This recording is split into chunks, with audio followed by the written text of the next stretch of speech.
வாங்கலாம். ஸோ என்ன மாதிரி தேவைன்னா, நீங்கள் ஃபாரின் போகிறீங்க, நாங்கள் வந்து கண்டிப்பாக அங்கேயே நான் குடி போயிடுவேன் அப்படிங்கிறவங்களுக்கு பார்த்தீங்கன்னா இனாக்ரேஷனில் எந்த ஒரு பிரச்சனையுமே இருக்காது. ஸோ இந்த பாஸ்போர்ட் வாங்கிட்டிங்கன்னா அதுக்கு தான் இந்த ஆரஞ்சு கலர் பாஸ்போர்ட்டு.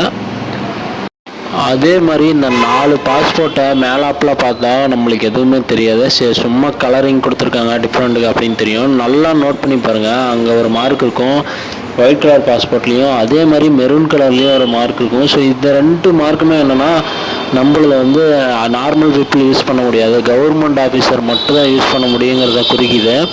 அதே மாதிரி பார்த்திங்கன்னா இந்த பாஸ்போர்ட்டுக்கு மேலே அஃபீஷியல் பாஸ்போர்ட்னு இருக்கும். அதாவது ஐஏஎஸ் ஐபிஎஸ்க்கு மட்டும்தான் அப்படிங்கிற மாதிரி அஃபீஷியல்னு இருக்கும். ஸோ அதே மாதிரி இந்தாண்ட மெரூன் கலரில் பார்த்தீங்கன்னா நீங்கள் நல்லா ஒத்து பார்த்தீங்கன்னா தெரியும். ஸோ டிப்ளமேட்டிக் பாஸ்போர்ட்டுன்னு இருக்கும், டிப்ளமேட்டிக் பாஸ்போர்ட் அப்படின்னு போட்டிருக்கோம். ஸோ இதுவும் வந்து நம்ம நார்மல் பீப்புள் வந்து யூஸ் பண்ண முடியாது அப்படிங்கிறதுக்காக தான் இந்த ஒரு மாடிஃபிகேஷன் வச்சுருக்காங்க. ஸோ இது சின்ன விஷயம் தான், ஆனால் நல்லா நம்மளுக்கு நோட் பண்ணி பார்த்தா தான் தெரியும்.